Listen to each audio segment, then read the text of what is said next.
Let's dive back in. Keep things moving. Just gonna put this to keep you thinking about our framework, because it is how we think about young people. Again, we're trying to move through how do we get a young person to unhook or get out of that advisor role, and what does it take to do that as we move them forward. And so I want to talk about the noticer. And that noticer is, I'm going to stay near the camera maybe, but is that internal, like, how do I know what I'm feeling? How do I actually notice how somebody else is speaking to me and what's going on with them so I can actually engage effectively with them? And so it's noticing the things around us. Can we notice music? Can we notice our thoughts? And the noticer influences emotional regulation. And this is, for those of you familiar with DBT, I'm weaving those concepts together in this. Yes, sir. Where is that going to come from? Or that's not you guys. So DNAV stands for Discoverer, Noticer, Advisor, and Value. That's what it stands for. And that's from the Thriving Adolescents. So it's ACT reimagined for, so it's all ACT, and it's by Louise Hayes. And so that's their language. And our program weaves that and DBT together. And so, you know, if the noticer is influencing emotion regulation, you know, if somebody's not good at regulating their emotions, I mean, this is what we all see all the time: anger outbursts, steady negative emotional states, depression, anger, shame, deficits. I really need to rephrase that, but they don't even feel the positive stuff. Young people somehow think they can shut down their negative emotion side and just shut down that side and still enjoy things. You can't. You just shrink your whole emotional responses to the world. And that's what those are some of the hardest cases, when their emotional range has gotten to be like this thin. Like, because that means it can't go high, it can't go low. And so just a story on that from our, again, our adopted son, who very, very small band. And you knew what out of control looked like when they got mad and they start throwing stuff and getting angry. And so you knew when they had left their window of tolerance on that side. But incredibly enough, like, they would get in a good mood and they would get going happy, but they didn't know how to manage that either. They couldn't regulate that either. And so then we got at the nicest was just weird goofiness. And then it went into inappropriate, like, I'm just having fun. And so, like, now I end up touching somebody inappropriately, like unconsciously. And so, like, and it is, I tell you, with a 5 and 6 year old and 7-year-old, it is really hard to expand that. Because you got to, I mean, the expanding of the window of tolerance is you just got to get really close to it and then push it a little bit, but then you got to deal with when it goes over, and you got to do that in both directions on all the time. And so this noticer is a really good concept to help a young person start noticing more things in their life and paying attention to it. Because if they get good at it, so skilled emotion regulation is, you know, can they handle both positive and challenging emotions? Can they experience a wide range of positive and negative emotions? Can they manage and express their emotions in effective ways? Is able to notice the activity of his or her advisor in a given situation and not react to it. So the noticer is, can we put a pause? Can we put a pause between some kind of stimulus, whatever it is that causes an emotional response, and our reaction? And what we talk with the young people a lot is like, all right, our hope is that you stop reacting and you start responding. So you're making a choice as to, it may be exactly the same behavior. It's not like we're trying to say it has to be a different behavior. It's just, are you responding after you've slowed yourself down, observed that feeling or thought, and then listen to what matters to you? And so the noticer, it creates a space, and we just talked about that. And so here's some questions for it. And I've actually, there's a pack out in there that says, in the electronics, on the web, that says DNAV Explain. And it's got questions for all of these DNAV things that you could use. But what signals are your body getting, are you getting now in your body? Are they linked to feelings? Again, that's where, like, okay, can you link that stomach ache to something that happened today that you felt bad about? What's going on around you? What are you doing? What impulses do you notice? So there's a list of questions on the noticer. The challenge here, and again, it's one of the reasons I share at the very beginning the adolescent logic, but our language and how we construct things and how we learn kind of adds to, like, we're not actually teaching this set of logic, but lots and lots of young people think about it this way. All right, so emotions as causes reasoning can lead to a long string of inferences. All right, I hit because I was angry. What happens? How do we interact with a young kid? They hit somebody. Why did you hit them? Well, I was angry. All right, okay, so don't be angry and you won't hit, right? I mean, that's a logical step, whether we say it or not. If I'm not angry, I don't hit things. All right, therefore, let's go to the next step. If I can stop myself from feeling angry, I won't hit. Anger is bad because it makes me do bad things. If I feel anger, I have a problem. There's something wrong with me. All right. So at that point, you've got a young person literally trying to shut off a whole portion of their emotional responses to the world. That makes sense to everybody.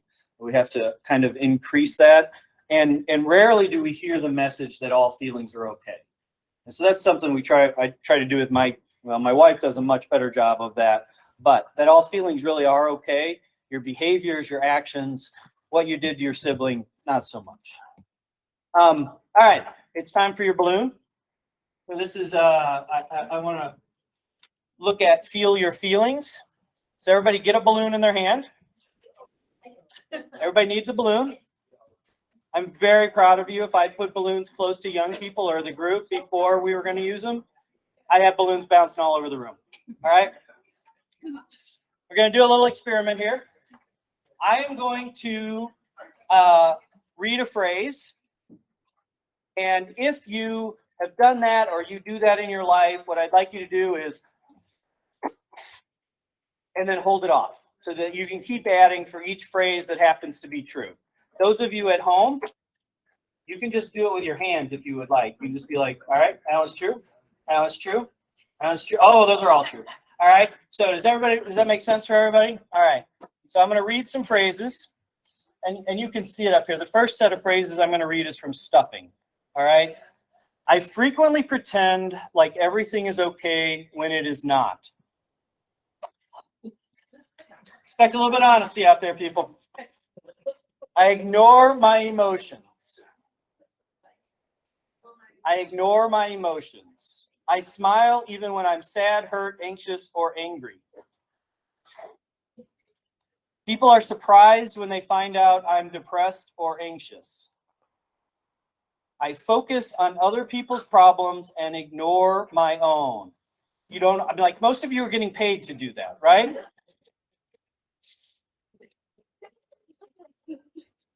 Yeah, you better have some air in there right now. I feel emotionally numb a lot. I will hold in my emotions until they are too big to ignore. People tell me that I'm emotionally distant. So keep that and just what stuffing your emotion means is that you're bottling up, you're ignoring or rejecting your emotions. All right. People who are emotionally stuffers, they try to push those emotions away. So they try not to feel what they're feeling. All right. Stuffing leads to suffering. And suffering is a core piece of DBT and trying to, how do we get out of the pain of suffering? But stuffing leads to suffering because ignored emotions don't go away. Stuffing just causes emotions to build up. All right. Eventually they will become too big to overwhelm. So now keep going the same balloon. I'm going to look at sticking. I often replay a crisis or difficult event over and over in my head. Mainly so I'm prepared to argue with my wife. I focus a lot on my difficult emotions. I beat myself up a lot for things that are far in the past. Most of the time, I don't let myself see the positives. People tell me that I don't get over things easily. People tell me I make a bigger deal than I should out of things. It's hard for me to let go of difficult emotions. All right. So at this point, that's the sticking list over here. And so sticking means holding on to emotions and trying to keep them around. Emotional stickers will replay a stressful situation and experience difficult emotions over and over. Sticking leads to suffering because emotions should naturally come and go, but sticking does not allow the emotion to fade. In other words, sticking to emotions causes painful emotions to last much longer than they would naturally. All right, so we're going to do something. With the young people, I actually give them 2 balloons, and we actually let go of it and let it go everywhere. But we're just going to have you try and hold on to your balloon, because none of us really want to get whacked by your negative emotions. So somehow holding on to your balloon, let go of your difficult emotions on 3. 1, 2, 3.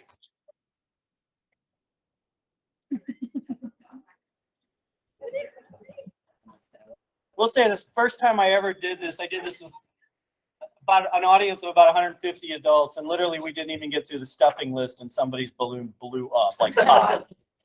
Might have been a weak balloon, but everybody in the audience instantaneously got the whole point of it. All right. So when we do this in the room and balloons are flying everywhere, it's really easy to point out, and you can do this individually. I've done it individually, but like somebody's going to get whacked if you're not expressing your emotions healthily. If you're sticking them, you're stuffing them, if they are building up. All right. So this time I'd like everyone to blow their balloon back up to about the size it was.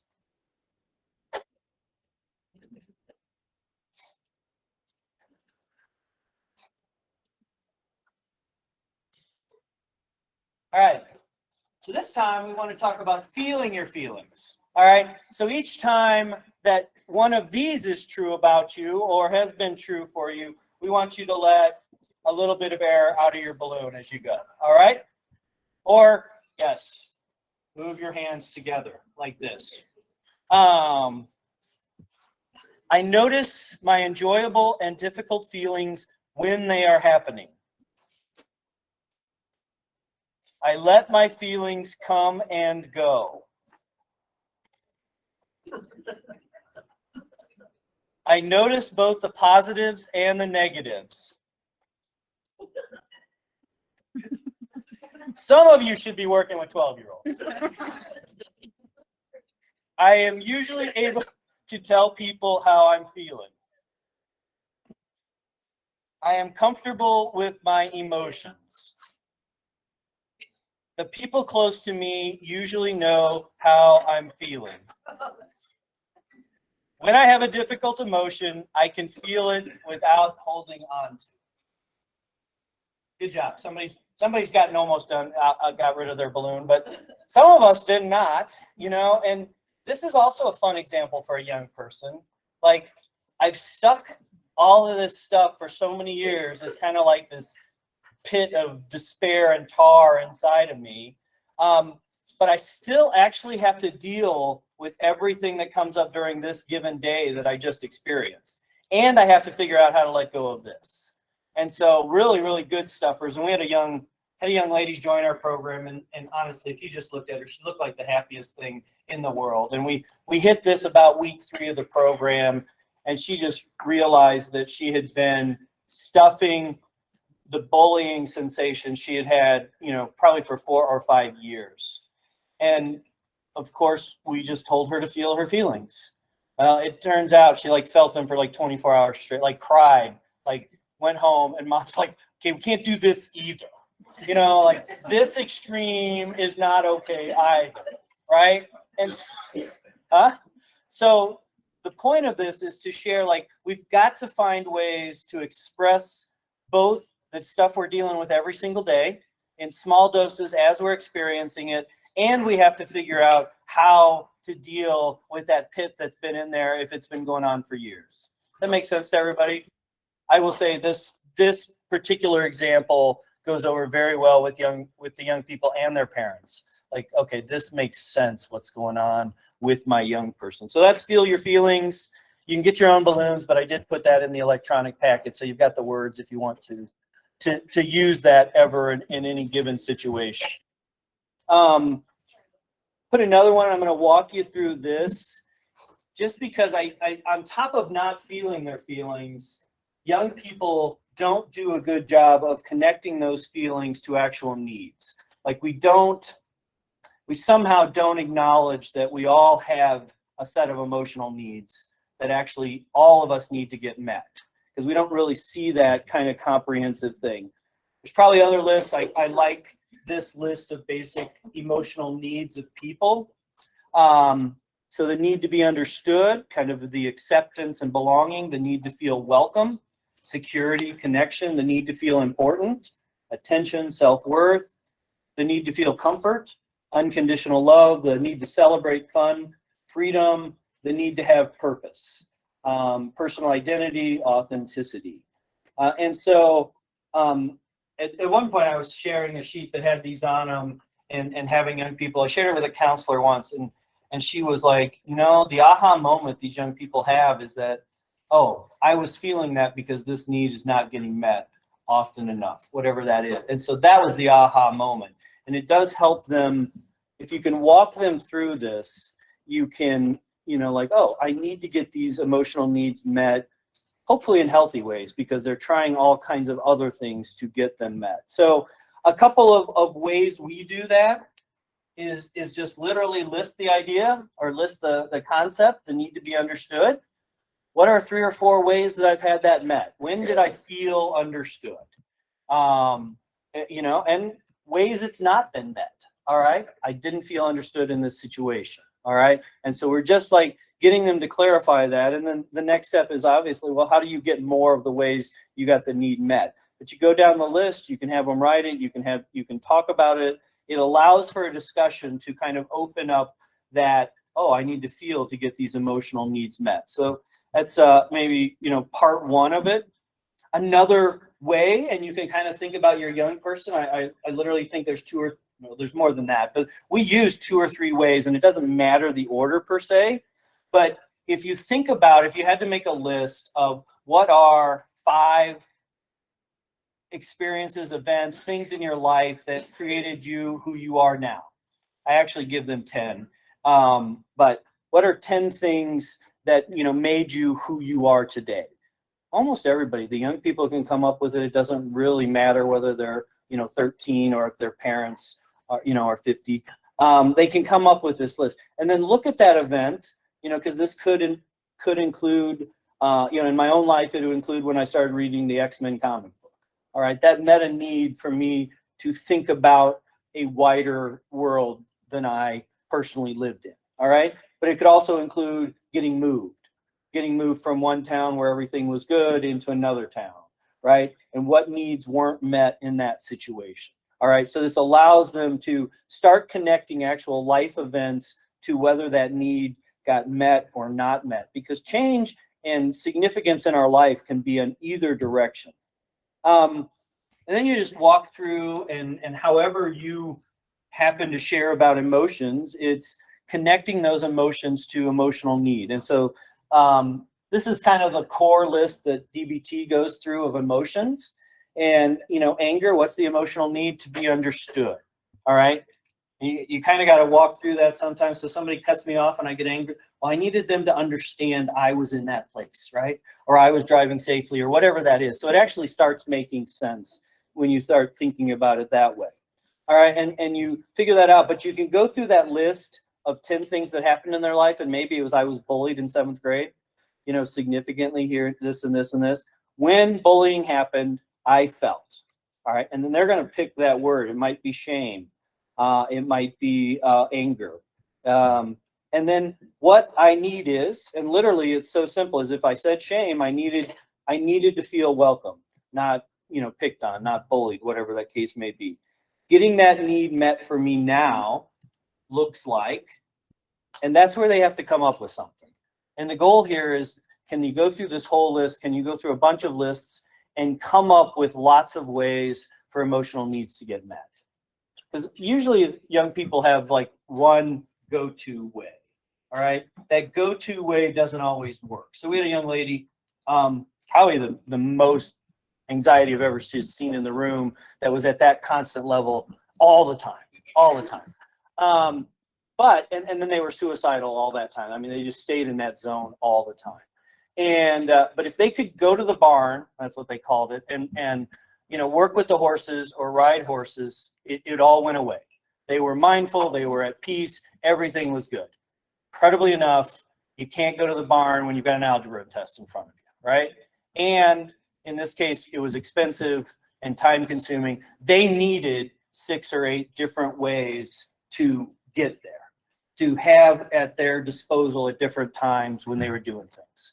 That was, again, honestly, we've kept in touch with that family in various and sundry ways. And this fall, they took that young person who's been, IOP'd and hospitalized and residential kind of thing, and they took them to college this fall. And as far as I know, yeah, doing very well. So practicing the noticer conversation to get there. And so that's what the noticer is, and how do you stimulate that in some different ways. Any questions on noticer before I shift into discoverer on you? All right. So discoverer is learning by trial and error. So you can think about, the best metaphor is like a baby that's learning to walk. Has anybody actually seen a baby give up on that process? Like, I fell down, I failed, I'm not trying again. No, right? The value of walking is so important to them. It's independent, it's everything. They're going to keep going, all right? That is the perfect discoverer, all right? But literally, as they get older and they start getting self-conscious and they start thinking about other people judging them, much less themselves judging them, they sure don't want to try something that might fail. There's just sometimes too much risk in it. And then they're not good at it. And so that's what the discoverer is, like a way to think about it. I just like the language. Okay, I need to discover a new way to do this because that one didn't work, kind of thing. And so some questions: what do you want to try something new? What would happen if you kept doing the same thing you've always done? What do you think the dangers of exploring are? And so that's the discoverer world. And so if the discoverer influences self-regulation and relationships, so when they're not good at that, they've got a lack of awareness of lots of things, poor attentional control, unable to reduce their own suffering, can't actually reach pleasure, there's identity confusion going on, typically unstable interpersonal kind of conflicts, chronic family disturbances, because probably more than one member of the family only has one method to deal with a problem. And so you just keep using the hammer no matter what the problem is. And so that's unskilled as a discoverer or in relationships and self-regulation. As you get good at that, the ability to accurately recognize one's emotions, thoughts, and values and how they influence your own behavior, assess one's strengths and limitations with a well-grounded sense of confidence and optimism. All right, maintain relationships, communicate clearly, negotiate conflict, maintain your self-respect in relationships. So all of those things go into discoverer. So we're going to shift to the video here. I think this is the best. I don't know. It's the best explanation in very short form of what the discoverer is like to kind of an adolescent or maybe most people. Good morning, John. I'd like to make a quick logical argument. 2 postulates followed by a conclusion.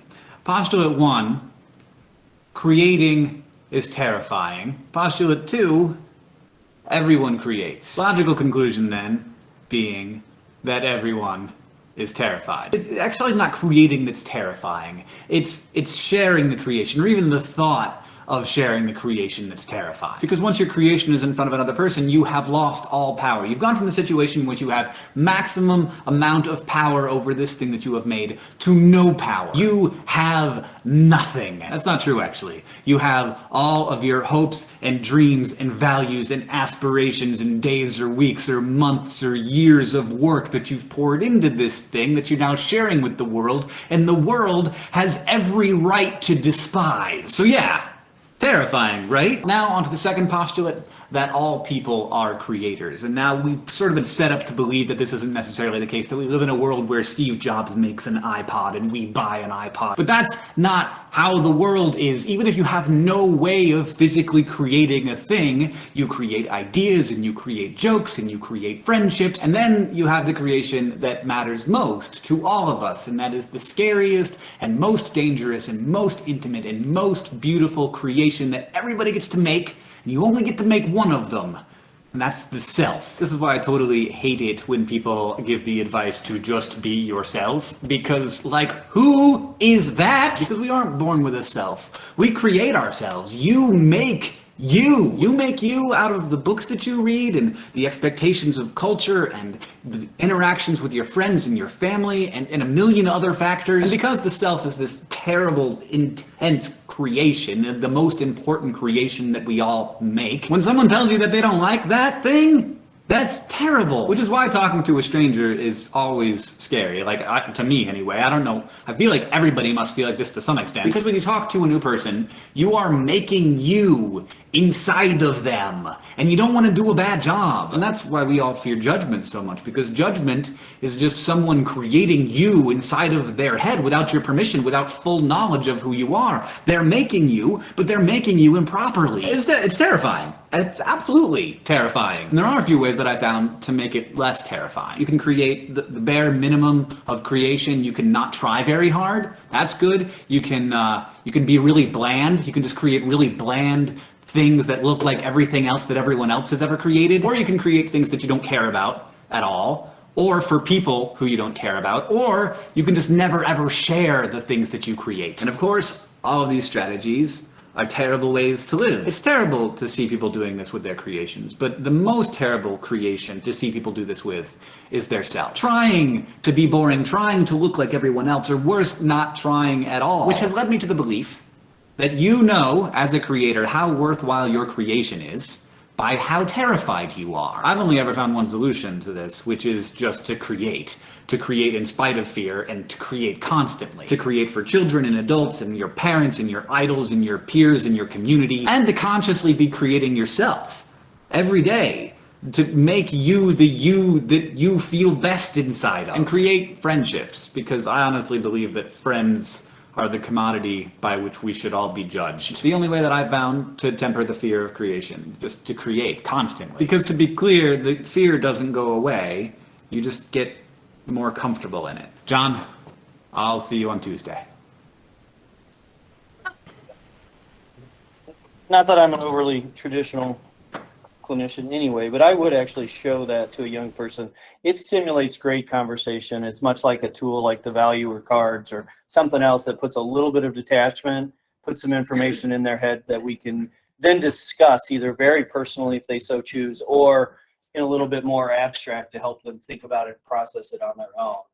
I do like to go through the ways, because young people, you can see this all the time, ways they try to control being. All right, and this is again that control versus wonder. Yes. That is the it's the Vlog Brothers. I mean, you can find that on YouTube. That's a YouTube video. Vlog. That's Hank Green. Look up Hank Green. It's titled "We're All Scared." We're all scared. Yeah, I saw that. I loved it when I first saw it. But you know, like, how do we create the bare minimum? They go through that. Don't try very hard. Be bland. You know, this is the young people that all dress the same. Create things you don't care about, or for people you don't care about. That's a really interesting thing to see in reality. So I just worked with a young person almost the last couple of years. And this is a young person who I think scored a 35 on their ACT. And she was literally finding people to hang out with that, and failing most of her classes, mind you, but hanging out with the same people who were also failing those classes and also using drugs. And this is, I mean, incredibly competent. And so what was she trying to shift away from? She didn't want the responsibility of being all those things and living up to whatever. So when she created it was for people she didn't care about. Sarcasm is like trying to act like you don't care about anything. You cannot share. I will say that in our group, we hear about amazing works of arts or young people that can play ukulele incredibly well, and it never leaves their bedroom, right? They're not willing to share and express those things. I create all the time is what he said. I would add a couple to his list that we see is that a young person can create chaos. It may not be conscious or on purpose, but self-harm, eating disorders, self-medication, extreme exercise defenses, it causes chaos internally, it causes chaos in their families, and chaos just ends up being distractors, so they can't focus where the pain or suffering is coming from. And then there is the, I'm going to stop creating altogether, and that's suicide. You don't want that, but I want to be, we very openly talk about it. We ask the kids every day where their suicidal ideation is. They actually write that down for us. And although a scale of 1 to 10 on suicidal ideation literally means nothing objectively, whatever number they put down means something to them, and we can progressively watch them go down from wherever they start from. And so I think that does a good job of explaining what the discoverer does. And then you can follow it up, and Katie was talking about strengths earlier, and we've got a sheet. And I use these worksheets, not that I assume this is a comprehensive list of strengths, but I actually believe a lot of young people when they say, I don't know. Like, they haven't thought enough, they don't have the words, they don't have, and so putting a sheet of 30 different strengths on them for them to go through, oh yeah, I do that. Or the defenseman, oh yeah, oh that's a defenseman. So that it just puts something in front of them to react to. We already know they like to react, so it gives them reactions. And so you've got that sheet in there in a binder if you want to use it. And it can be used in multiple different ways. That's the best thing about tools. And so the discoverer, if you're working on it, the goal of the discoverer is to try something new. To track it. Like, did that make me? Was I more energetic? Did I enjoy that? What did that make me feel? And then build on it if it actually added vitality to your life. All right. So that is that's the discover. So we come back to the triangle, and so if we're stuck in advisor realm because of our defense mechanisms, any actions taken to avoid feelings, and this can look like lots of different things. Like humor is on that list. In high school, literally there are times when people would notice something about me and come and ask me a serious question about if something was going on with me. I guarantee you within a minute, they were laughing their heads off and walking away thinking everything was just fine in my life. All right. And I had figured out how to avoid negative feelings by making other people laugh, kind of thing. This is a very strong defense mechanism that took quite a bit of work to get past and be willing to feel the whole range of emotions. All right. And it looked just fine. I was productive and everything else. All right. But needing to just engage that discover, I have to try out feeling on emotions or put myself in the situation and do that. And so you got to confront those defenses you're using and then ignite sparks. And we're actually going to have time to get into the sparks discussion today. But that's just like what kind of can become internal intrinsic motivation for it. All right. If there's really strong masking emotions, all right, and that, anxiety, shame, guilt, all right, we've got to strengthen that ability to see, unmask those emotions, meet emotional needs, feel your feelings, all right? All of that with the goal of an open and authentic kind of thing. So I'm going to pause for a second. With that up on the screen, are there any questions about how we think about using the tool? And motivational interviewing kind of just fits, like, how do we find these defense mechanisms out? You can use a tool, you can use words, you can use the ORS kind of concept.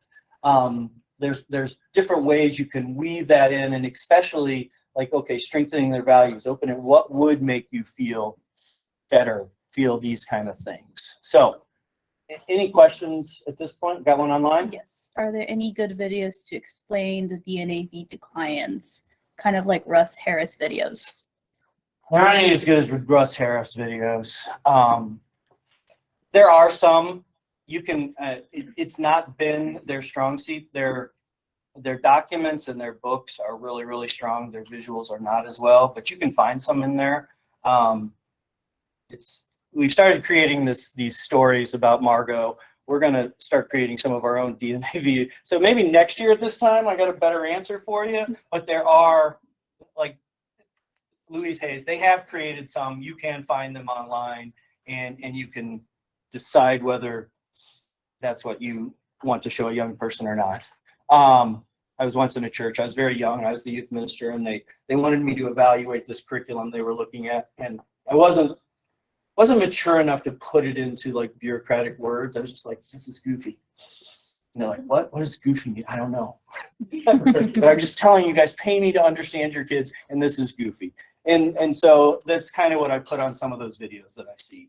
It's very hard to find something that walks that fine line of treating something like it's real and detaching from it, because you either get very goofy or get too serious for adolescents. It's a good question. Anything else? All right. I want you to think about Bree a little bit. We've been talking about Bree all day, and how would we put her into the DNAV? On the very back of your packet, we can use it. I've got another scenario for us also, but you've literally got how would we use DNAV in a kind of case consultation way. All right. I didn't create this one, so I have to get it closer to me to read it. All right. Even from just that one page that we know, what are the values? We've seen a passion for art and photos, and we've seen independence as values. All right, that's something we can work with right there, right? All right, what's the advisor doing? I'm different, I don't fit in. Rigid rules, people should be a certain way. Clearly there's a set of thoughts of escape there. All right, so now we're starting to understand, okay, where do we need to put energy? Noticer, fear of emotions, unable to have anger, attempts to control physiological experiences, can't label emotions, can't allow feelings to be passing events, little tolerance for frustration. In other words, everything is boring. And then weave your way up to D, the discoverer.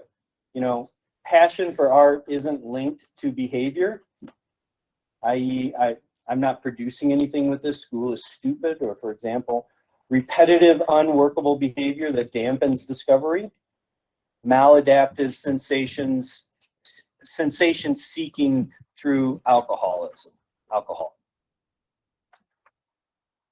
Does that help put it into that perspective of the DNAV and where it works? Because now you've got something to kind of put your hand on. You can walk them through these areas. If they understand the concept, can they say, all right, this is what my advisor tells me. What are those 3 most critical thoughts that come up all the time?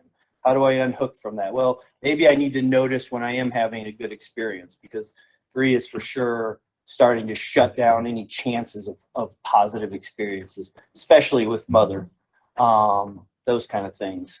And so how would you work on the discoverer? And okay, so how can you take some of your creations? What can you do with that? How can you build a spark out of those kind of things? And so that's an attempt to come back to revisit Bree with DNAV. Can you explain why the V has the arrow? It's cool. Now, the values are supposed to act like a compass in our life. All right, so no matter how the storms are churning or whatever's going on in your life, the chaos, if I continue to move towards things that matter to me, it acts like a compass to point me in the right direction. The interesting thing about values is it's not like you can ever get to, like, now I'm courageous. I have to wake up every day and say, I'm going to keep moving towards bravery and being courageous. And you know what? If I didn't do it today, or I back down from a situation today, I can wake up tomorrow and go, oh, I want to try again to be creative. So the arrow, thank you, is meant to be like kind of a compass and heading us in a good direction. Yes? Is the advisor always critical? Is that kind of how that is seen? Is it always kind of that rigid black and white way of thinking that ends up being critical and negative? Does the advisor ever? So we actually asked the young people to score their advisor on thumbs up, thumbs down, and self-compassionate. I think you can move through some self-compassion and some other things to make it more complementary. But again, it's attached to your amygdala, so it's kind of a biological function. And so if a threat comes up, its job is to keep you safe and comfortable. But if the threats in your life are algebra and people filming you in the hallway, like it's not life or death threats, and it's still telling you to stop kind of completely, because that it only has a couple of tools or levers. And if you actually go through the letters, the letters will give you, well, you do this, you do push me to be better in this way and in this area and those kind of things. And so, no, I mean, if you think about it, if I'm ready to run out in the middle of Merlin out here in front of cars going on and my advisor says not a good idea, that's actually very helpful information for keeping my body alive. So it's not always negative and rigid. It's just, that's where you're going to see the most problems as it gets that way. That's a great question. But we also see the young people move from it's completely negative and I'm beating myself up to, it's at least, we get a lot of it's neutral today. And that's actually a positive response in our room in some cases. But then they move up and they're like, oh, it actually helped me out today. It started moving towards the values that I care about in life, and realizing those actually make me feel better about the world. It's a great question. Anybody else? Kind of about anything we've talked about today. Well, I have a comment from Devin. From Devin? Yeah. Okay. So some young people need to strengthen their advisor. One in group now that rates advisor as good, but struggles with impulsiveness. So advisor is good, but they're still quite impulsive. Well, impulsivity is based on values. All right. So your advisor is reacting to the world, but your impulsivity is are you doing things that matter to you? If I'm not doing things that matter to me, it's a whole lot easier to be impulsive and just not care. Because I'm a Steelers fan, I'm going to share my favorite value or example with you. All of you now have heard of the Bengals because they made it to the Super Bowl last year, right? Most people hadn't heard about them in 30 years because they never made the playoffs.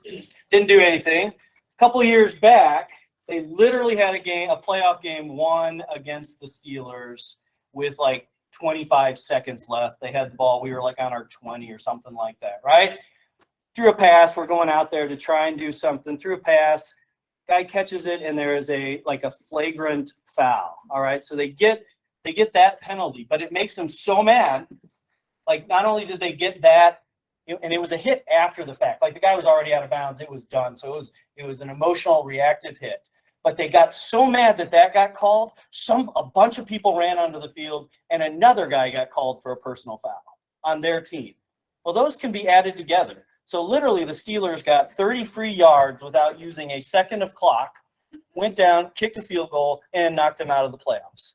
If either of those players for 1 second thought it's more important that my team wins instead of me being prideful and like I did this or I've been attacked in some way, shape, or form, they go to the playoff. They go on in the playoffs.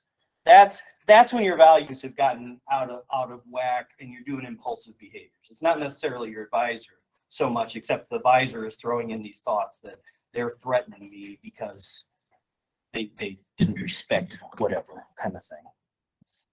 Anything else on there?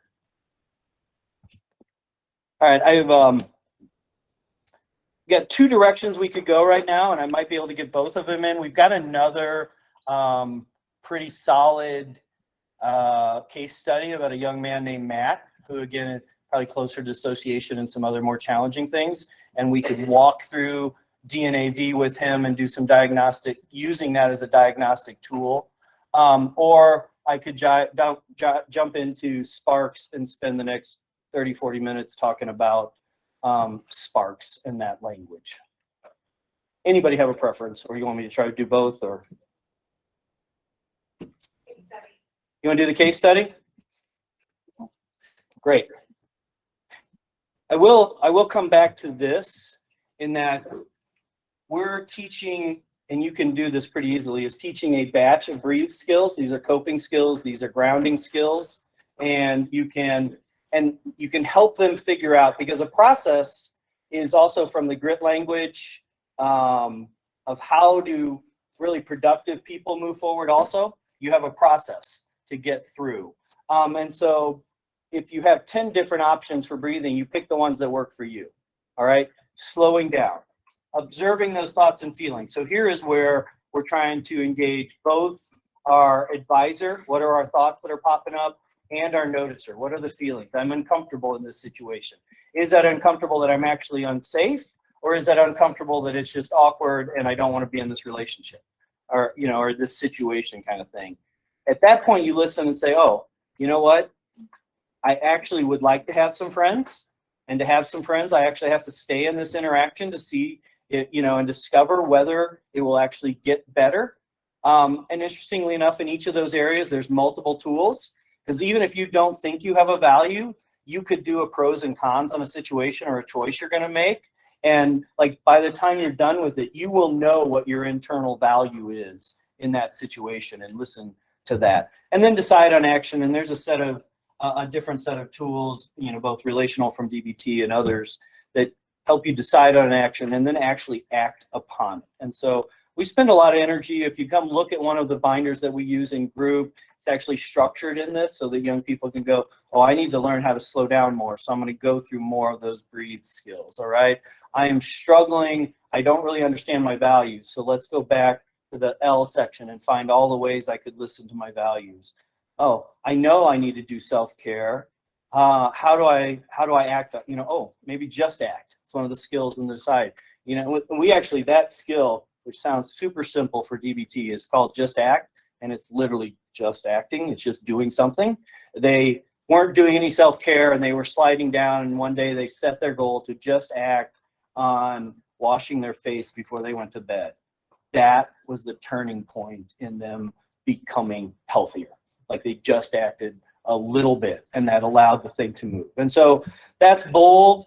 You know, you think, you know, helping your young person, again, as Katie stated, ACT has a lot of metaphors in it, but your breath as a ship anchor helps you stay steady when emotional forces are jerking you around. Observing thoughts and feelings puts that notice or pause in between reacting and responding and allows us to listen to our values and decide instead of reacting. You know, listening to your values means you actually have to discover what's important to you and use that behavior. And then deciding on actions. Once you know what you want, you need to choose actions. And this is a challenging point. If a young person has been avoiding making choices or any of these things, it's like they can't even imagine deciding on an action and acting because they don't know how to choose making an action.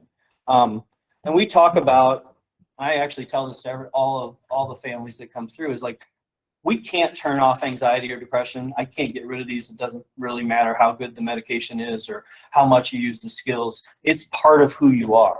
On the other hand, we can help you build a ladder to be braver. We can help you build a ladder to be more courageous or move towards this value. And I'd say about 80% of the young people that go through actually list helping others or changing the world as one of the things from that story of life at the very beginning.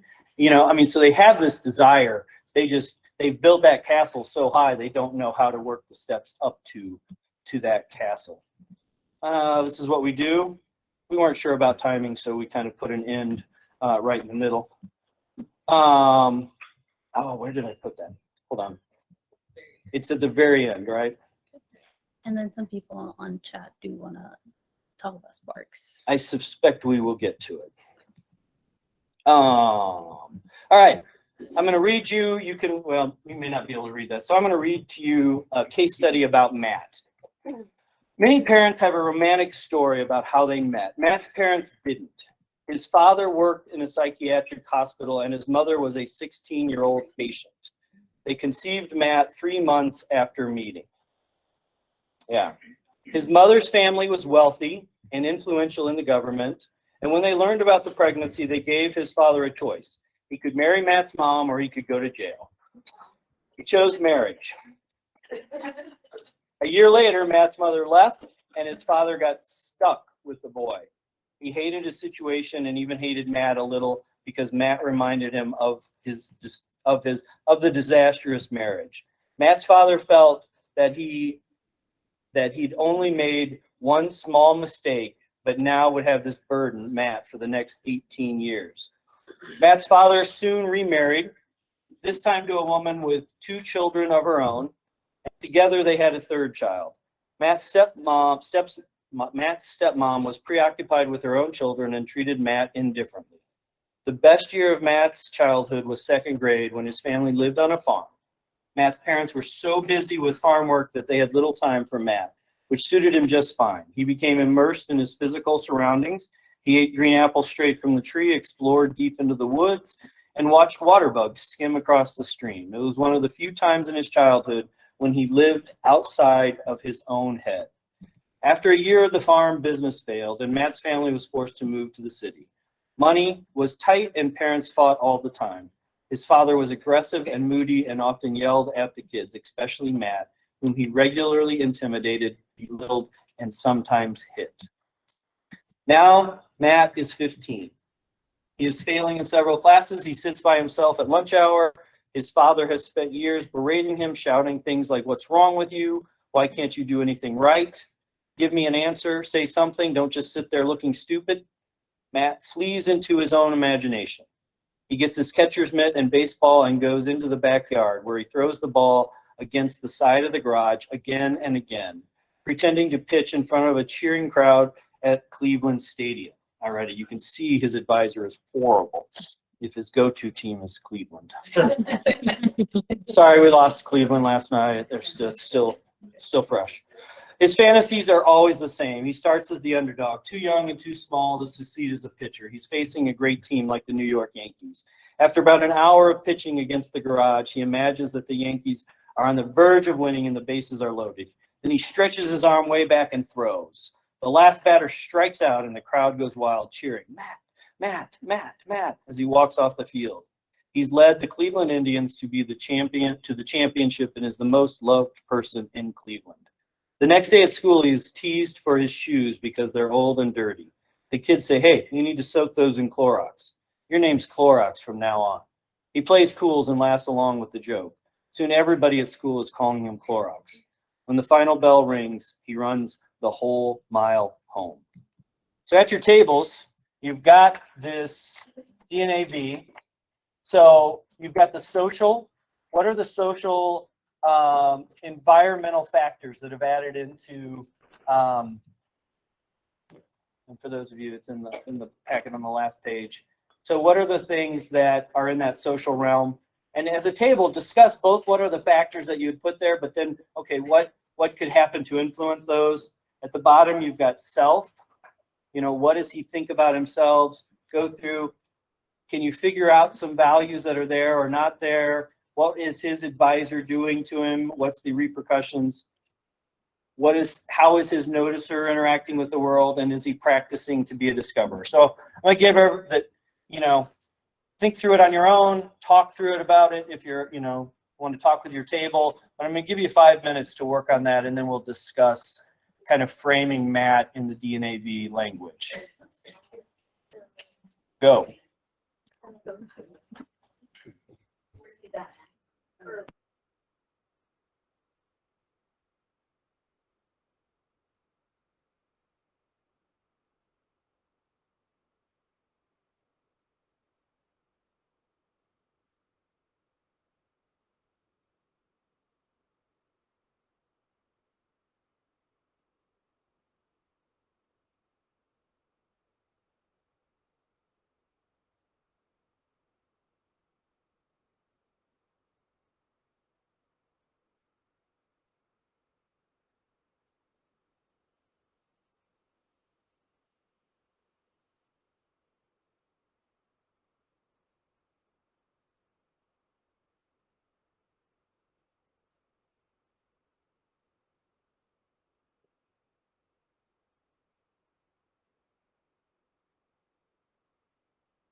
It's 5 minutes, so I want to make sure I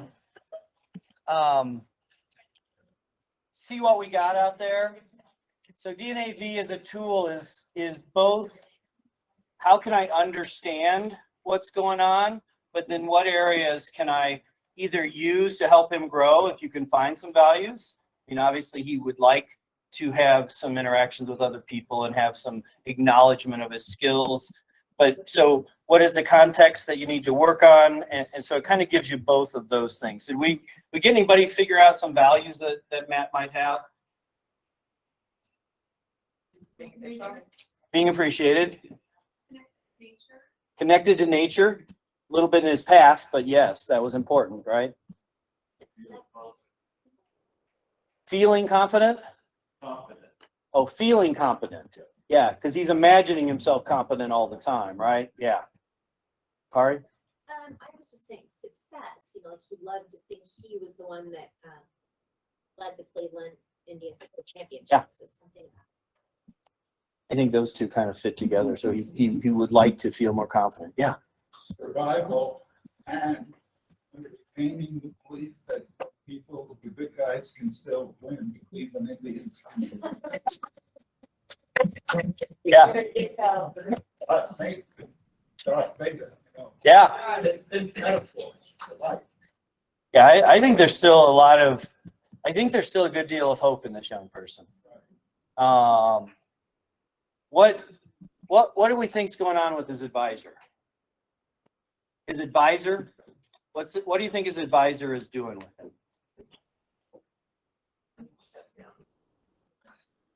Yeah, he doesn't feel good enough. So that's getting fired up in there all the time, right?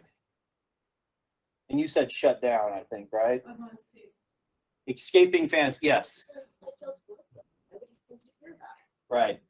It doesn't see any value in him, but the shutting down is like in that list we talked about earlier about the advisor downside. This is one where it's actually decontextualizing his world as he moves forward. Here's Dad's voice. He hears Dad's voice in his head. Now, that's I'm glad somebody brought that up because we have them name their advisor. We draw pictures of their advisor. It's amazing how many young people's advisors are there like mom's voice. That one comes up and they do name them Karen, but they also name them other things.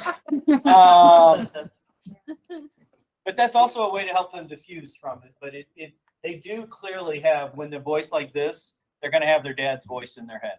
Yeah, that's a good one. Anybody else on advisor thoughts? Yeah, I would say he's feeling unwanted, and he does not appear to be able to unhook from any of it. Feeling like the end of that's where he starts with my fantasy. But then there's got to be something that his advisor is promoting that's positive to have him be able to switch to I'm the hero. So it doesn't go to then I strike out and everybody's mad or It's like there's hope. Well, yeah, I think he wants the hero's journey, but again, he's jumping from I'm an underdog, which is probably closer to reality, to I am the winner of this, and that's becoming real. And it doesn't involve any actions like actual actions in between of practicing for 10 years or those kind of things. So yeah, I agree that's there, and I think that's where we can see some hope and see some work on. But how do we get him to start noticing and feeling those things? Which moves us right into noticer. What do you think about his noticer?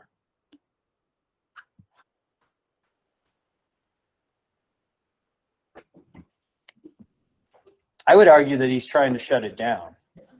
All right, so we talk about that year at the farm. So if he'd ever bring that up for you, you have that to reach back and what did it feel like to climb a tree? What did it feel like to play at the pond? Those kind of things. But how is he, and that's one of the places I would be like, well, how do you get that need met now? What are you doing to get that need met now in some way, shape, or form? But yeah. What are the times in his life, why did he choose to go outside? Why alone? So that, even if it was maybe somewhat dissociative, if you will, what was going on at that time and to help him realize, you know, when this was happening, that's when you chose to go outside and do this Mhm. alone. So, you know, helping to make that connection. Yeah. I think that would, helping him learn that he did have some healthy Yes. coping skills, because it talks about him trying to, like, his parents were either fighting or arguing or not interested in him in any way, shape, or form, and he would go do those things. But he did connect bad feelings with going and doing something healthy. So that's part of his history. Yeah. Even his peers seem to recognize his inner strength and goodness. He's teased for his shoes because they're old and dirty. His start in life was not a clean one, being conceived in the hospital. Yeah. But the nickname they choose for him is a cleansing, clean one. It could have been dirty or rag or something. They nicknamed him Clorox, and Clorox is a positive for most people. It's positive and cleaning, cleansing. It may be a little pungent, but it's a positive name. I think the worst names to go through life with. I don't know that it doesn't seem to me like he's at a place to understand that just yet, but it's,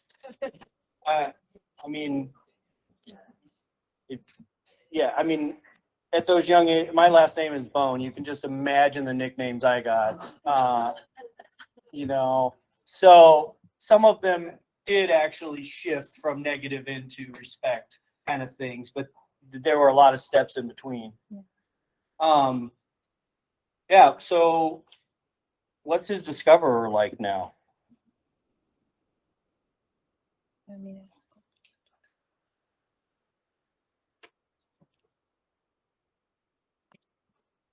going to argue it's almost non-existent.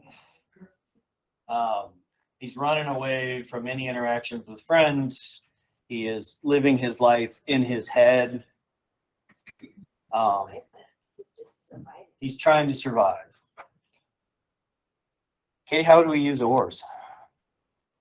That's a question for everybody else from around. This one would be a lot of work. This is not going to be an easy case. I don't think he's going to open up in an initial meeting. Like, you're working with this one for years.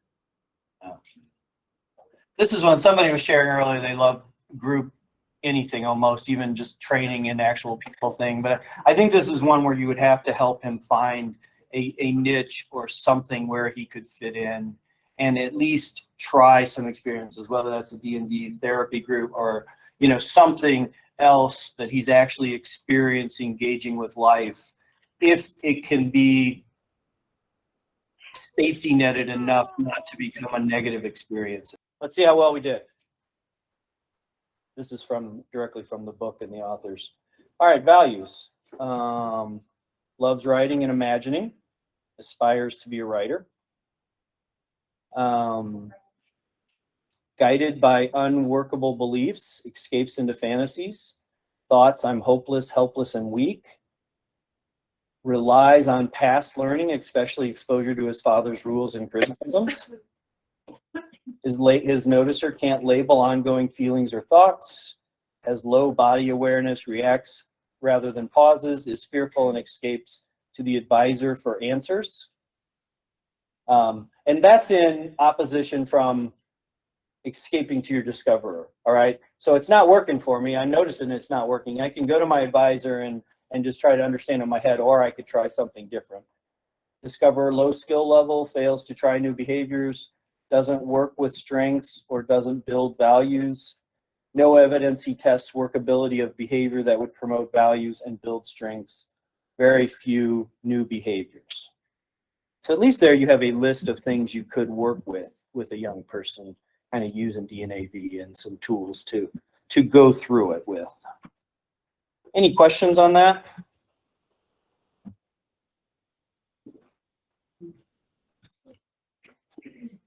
All right, still going. We'll spend a couple minutes on sparks. I have put this came out of, literally we went through a phase where we had a bunch of young people. It's actually, most of it was pre-COVID, because after COVID, almost all of them were already at this place. But they were like, really, what's the purpose? What's the point? You would get advisor letters that like, all you tell me is what's the point in the, well, there's no point in the world. There's no, and so they were actually dealing with those existential questions a lot more. And quite frankly, if you are, and this is one of the challenges with gifted kids, and we see a lot of gifted kids, in that they can intellectually understand so much more than they can emotionally process and handle. And that's literally the definition of a learning disorder. So they're out of whack, and I can read college books and I can understand there's a war going on in Ukraine and Russia. I don't even have any tools in which to process those emotions or words in which to explain this. And everything I see actually keeps supporting my advisor's negative view of the world. And that is super realistic. Like, these kids see everything. They've got access to so much information.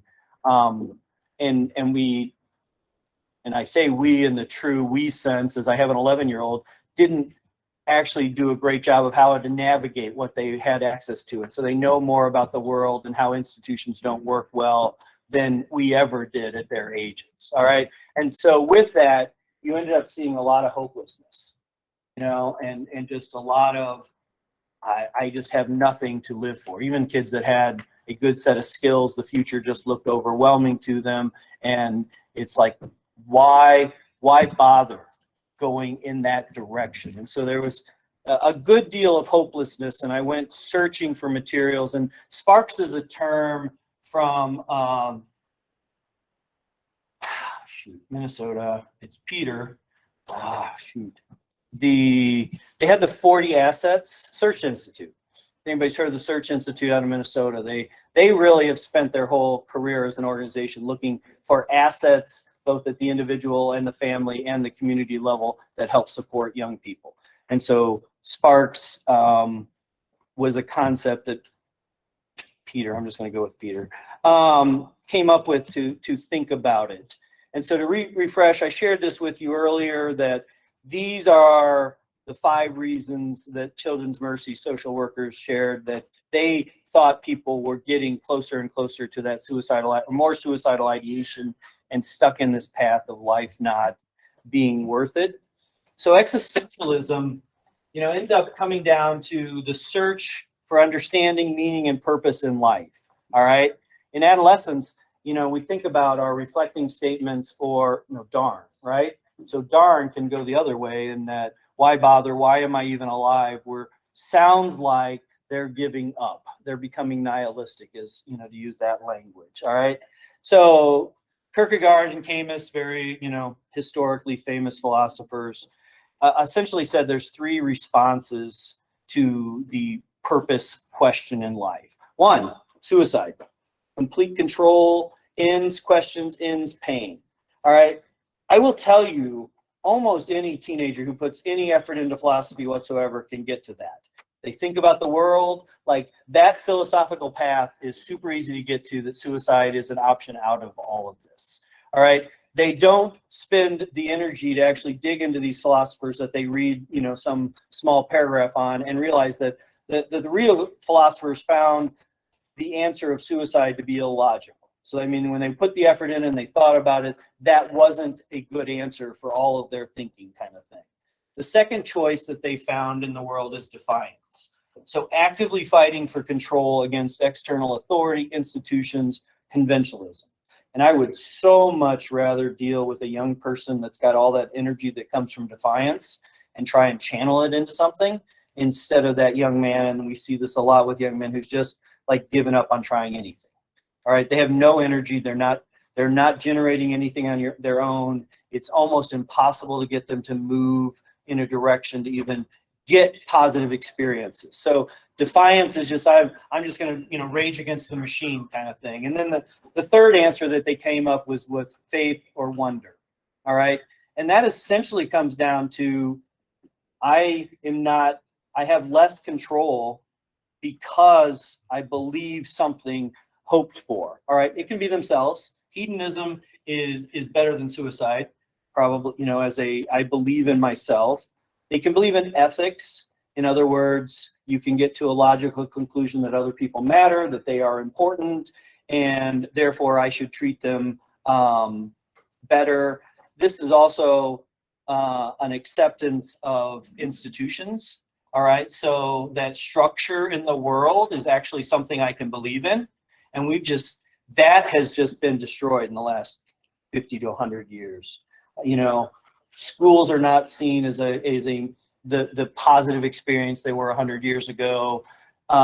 Churches are seen as probably negative things in the world because they're intolerance and other things. I mean, there's just not successful family, the institution of family. We already know the divorce rates and those kind of things, and the kids hear these facts. And so they're just not, they don't have I'm going to follow towards institutions, which is included in that ethics. And then finally, C is a higher authority, usually connected to a faith tradition, which can even be, you know, AA or something like that. So that's what existentialism is.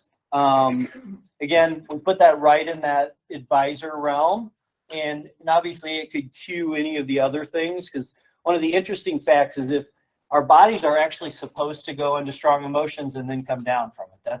That's how our biology is supposed to work. And yet, if you go up there and it keeps getting fed, you can imagine in a real world, like I'm getting chased by a bear, you're going to stay at a highly aggravated level. But if your advisor just keeps saying negative things about you, you are also staying at that higher, you know, that red level in the as you think about emotions kind of thing. So they can do it. So what are sparks? Peter Benson, there we go, I got his name right there. Sparks are the hidden flames in all of us that excite and tap into our true passions. There are different flavors, all right? Something we're good at, talent, skill, piano, soccer, writing, something we care deeply about, such as environment, animals, helping people, or serving, quality that we know is special, such as caring, listening, empathy, or being a friend.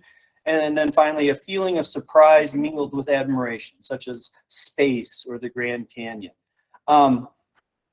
Interesting that sometimes it can seem like it should be a spark, like something we're good at. Anybody knows Andre Agassi's story as a tennis player? He got kind of forced because he was talented by his dad into playing tennis. And literally, he's like #1 in the world and hated his life and tennis and everything else. All right. I mean, so you would think this is the greatest spark ever. It's paying off in so many ways, and he hated every bit of it. What actually kept him going was then he found out how many people actually looked up to him and admired him. So playing tennis and doing what was meaningful became because other people were looking at it and finding hope and inspiration in it, not because he enjoyed playing tennis anymore. But it was one of those sparks that got him there. Wonder is a feeling of surprise mingled with admiration caused by something beautiful, unexpected, unfamiliar, or inexplicable, which can increase curiosity and hopefulness. This would be an area that I'd actually go with Matt, at least a little bit. You know, like, can you find videos of just, you know, gorgeous sunrises or space? We do actually have one of our days where we ask young people what actually inspires awe in them. And lots of times, multiple times, you'll get the answer of space or just something that's big. So wonder is synonymous with a philosophical term of faith. Lack of wonder can look like rebellion, boredom, apathy, despair, disinterest, indifference, restlessness, joylessness, melancholy, and hopelessness, uncertainty, and seeking to control as much of their life as possible. So when I reflect back on what COVID and what it did to our program is that pre-COVID, kids actually believed that prom would happen, you know, that homecoming would happen, that these pieces of their life, regardless of how messed up their parents' divorce was, how negative friends were, there was at least some kind of thing that was going to continue happening. Nobody believes. I mean, you know, we're all kind of still surprised that we're here without masks on, right?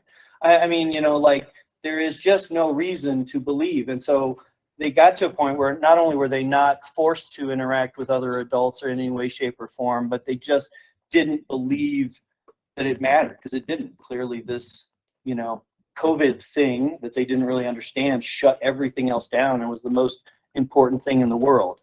So part of this, when I look at wonder and I see young people, is we want to we want to shift to a label and put depression on it, or, you know, maybe even think it needs medicated. And that is very true a lot of the times, or it needs to be there to get them stabilized.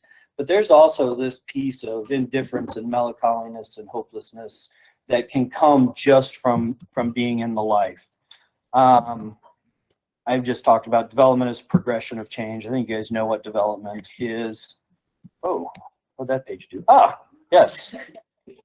Got a little chick. So do you guys know the story about the, you know, the eagle that got raised by chickens? Anybody know that story? So this eagle egg ended up in a chicken hatch and got raised by the chickens. And so you've got an eagle literally walking around, you know, in a chicken place and pecking on the ground for food. And you guys know chickens, they don't fly anywhere. They don't go anywhere. They don't test their wings kind of thing. They peck their chicken, they peck their food. And so this eagle is like looking up in the sky and seeing other birds soar and seeing other eagles going on. And all the while it's life, you know. And I think this is a really good picture of Matt. This is what his life feels like. And he can't see any of the talents or abilities that he has. All right. And the baby eagle could do all the things the chickens except not look at the sky. So all the rest of the chickens don't look at the sky. The eagle just kept looking for the sky. And so that would be hope, you know, and eventually it finally decided to reach out and try. I mean, so it's a neat story about somebody that's environment just encompassed them and made it not a healthy place. And they did have gifts. Can we spark those? Can we get those going to help shift a young person into it? And so this is how wonder develops. And this is based on kind of faith literature about how our faith and Erickson's developmental stages. So we've got reward-based faith. All right, I cry, I get food. That's a baby. There's no control over it. No concern for wonder. Completely sensual. Attachment-based faith. All right, so I believe my parents, it's borrowed, it's imitative. It's cultivated within the bonds of attachment. All right, so I am growing in my faith because these people that are raising me are consistent. And that makes sense to me. All right, and so you can see where divorce or betrayals or any of those things start chopping already at younger ages. Rules-based faith. Answers. They can find a right answer. There's no need for wonder, just a search for what is right. Wonder is problematized as doubt, lack of faith. Wants rules to control things. This is, you know, like literally it's a developmental stage. Then you move into adolescence. They start questioning everything. All right. And you can, it's so easy to see how these things can be shut down or not handled well. And that we actually have to know that adolescents go through this questioning phase to come up with their own answers. But in a faith-based, you know, tradition, like these things are all the way the world's supposed to work. You're supposed to go to school, you're supposed to go to high school, you're supposed to take AP classes, you're supposed to go to college, you know, and then you get the nice car and the nice house kind of thing. So, and they're questioning that. Wonder rebels, revolts in an aggressive, destructive manner. I want to control the world. And then finally, you know, gets to be healthy. It's a values-based faith. And this is why going back in ACT and in DNAV, how do we get them to find things that matter to them? How do we get them to take on values? Yeah, I mean, question-based faith just sums up an adolescent. Relativistic, skeptical, recognizes there is perplexity in life faith issues, asks hard questions, striving for authenticity, questions. If the questions are dismissed or like they already seem like everyone around them already has a set of answers for them, that's really inhibiting. Wonder is awe and curiosity. I'm gonna try and get you out of here in just a second. 8 reasons why awe makes your life better. May improve your mood, make you more satisfied with life. Awe may be good for your health. Awe may help you think more critically. Awe may decrease materialism. So a family vacation to the Grand Canyon might actually save you money over the next years because they don't, you know, they can get their enjoyment from nature.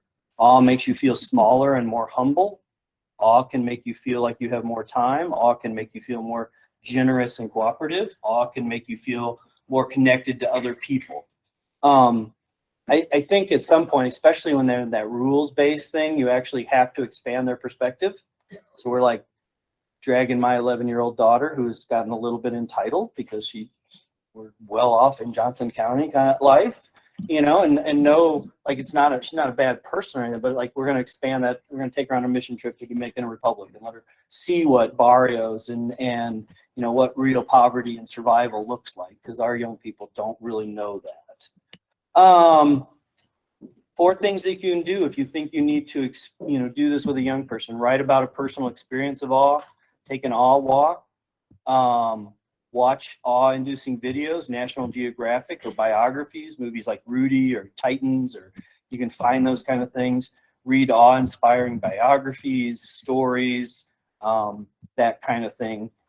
In the packet, there are about, I've actually included all 250 like SPARK categories that Peter Benson came up with. They're in about 30 big categories, but it's like music.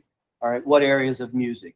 And so with that, if a young person is really struggling with a mat, it might be like literally walking through that list and do any of these spark any interest in all? And then how small can we make that step to actually support them moving in that direction? So that's kind of how you start building it up. And the general principle of ladders is how small can I get this step that a young person will actually be willing to take it. I actually have references for that. So that was Sparks. It is 3:25:26. I think there are physical written feedback forms on your tables. It's also online if you give us some feedback so we can make this better. 2 announcements. Katie and I are actually doing this again in January for the Shawnee Mission School District on January 4th. So if any of your friends or neighbors or somebody you think they might be interested in it, they're going to allow us to open that up and invite other people into that session. Renew is sponsoring an ethics training. There are some posters out here. Beginning of November, the first Friday in November, so a 3-hour ethics to meet that criteria. I am sure you guys will be on our mailing list, so you can look forward to that. Anybody needs to sign in, please do that. Finally, Corey, my wife, suggests I should tell you, in our program with children, especially if we're dealing with 12-year-olds, but this is every kid, there's always 2 people in the room. So if a young person actually ever leaves the room to go to the bathroom or somewhere else, a support staff follows them. So there's high level of safety, and parent engagement is required for 3 hours the day their young person starts. They have a full orientation and an hour and a half per week that they're asked to engage with their young persons. Because I think that environment, both at home and really moving both parent and kids towards that middle path, I come from a family systems perspective, and it's just vital to the change process. You guys have been a great audience. Thank you very much. Are there any questions?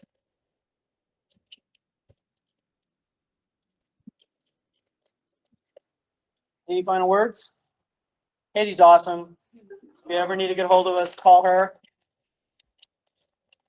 Oh, she won't be here for a while. that little guy wants to come out very soon. Thank you all again. I have a question from online. Oh. They want to know if the CEU certificate will be sent to their email once they submit the test and feedback form. Or the test/feedback form. Yes, we have a certificate. It will be emailed once we get that test back and have a chance to grade it, which will not be tonight. Hopefully, maybe sometime next week.